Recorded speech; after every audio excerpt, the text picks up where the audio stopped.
শেখ মুজিব বাংলাদেশের প্রথম ফেরাউন এবং এই ফেরাউনের সিলসিলা, এই ফেরাউনের অভিশাপ আমরা বয়ে বেড়াচ্ছি আজকের এই স্বাধীনতার 50 বছর পরে এসেও। আমরা ৭২ সালের 15ই আগস্ট এই ফেরাউনের হাত থেকে বাংলাদেশের জনগণ প্রথম নাজাত লাভ করে।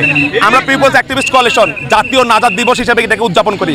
গত বছরে আমরা এই নাজাত দিবস উদযাপন করেছি। আমরা বিশ্বাস করি শেখ মুজিব বাংলাদেশের প্রথম ফেরাউন এবং এই ফেরাউনের সিলসিলা, এই ফেরাউনের অভিশাপ আমরা বয়ে বেড়াচ্ছি আজকের এই স্বাধীনতার 50 বছর পরে এসেও। আমরা দীর্ঘ সময় পরে এসেও আমরা আজকে এই স্বাধীনতা লাভ করতে পারিনি এই ফেরাউনের কারণে। আমরা বিশ্বাস করি 15ই আগস্ট জাতীয় নাজাত দিবস উদযাপন করার মাধ্যমে দেশের জনগণকে এই সচেতনতা লাভ করা যে এই দেশের উপর যত ধরনের জুলুম হবে, এই দেশের উপর ফেরাউন যতবার নেমে আসবে ততবার 24-এর মতো করে প্রত্যেকটা মুসার এই দেশে আগমন হবে। 24-এর বাংলায় মুজিববাদের ঠাঁই নাই, মুজিববাদের ঠাঁই নাই, 24-এর বাংলায় হুসাইনের বাংলায় মুজিববাদের ঠাঁই নাই, মুক্তর বাংলায় মুজিববাদের ঠাঁই নাই, মুজিববাদের ঠাঁই নাই, 24-এর বাংলায়। আচ্ছা, তো আমরা বিশ্বাস করি যে আওয়ামী লীগ যে ফেসিবাদ কায়েম করেছিল তার সিলসিলা শুরু হয়েছিল শেখ মুজিবুর রহমানের মধ্য দিয়ে। শেখ মুজিবুর রহমানের সেই সিলসিলা শেখ হাসিনা পরবর্তী টেনে নিয়ে গেছে আমরা বিগত 15 বছরে যা দেখতে পেরেছি।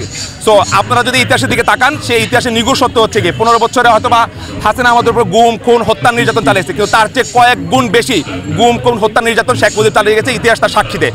সেই সাক্ষ্যটা আমরা আজকে বহন করে নিয়ে যাচ্ছি যে তিনি আমাদেরকে যে পরিমাণ গুম খুনের মধ্য দিয়ে নিয়ে গেছেন, সিরাজ শিকদারকে তিনি যেভাবে হত্যা করেছেন এবং তিনি পার্লামেন্টে গিয়ে যেভাবে দাপটের সাথে মিথ্যা অহংকারের সাথে তাকে এই খুনের জাস্টিফিকেশন দেওয়ার চেষ্টা করছেন, তার বিরুদ্ধে প্রতিবাদ হিসেবেই আমরা এই 15ই আগস্টকে জাতীয় নাজাত দিবস হিসেবে উদযাপন করতে চাই। আপনারা দেখেছেন এই বাংলাদেশের ইতিহাসে দুইবার মিষ্টির দোকান খালি হয়েছিল, এক 1975-এর 15ই আগস্ট, 2 24-এর 5ই আগস্ট। সো এই যে নাজাত দিবস, এই নাজাত দিবসকে স্মরণ করার জন্য পিপলস অ্যাক্টিভিস্ট কোয়ালিশন এই জাতীয় নাজাত দিবসটাকে উদযাপন করতে যাচ্ছে। আমরা আসলে এই প্রোগ্রামটা শেষ করতেছি এবং আমরা স্মরণ করতে চাচ্ছি যে মিষ্টির মাধ্যমে আসলে আমরা মিষ্টি মুখ করাবো প্রত্যেককে।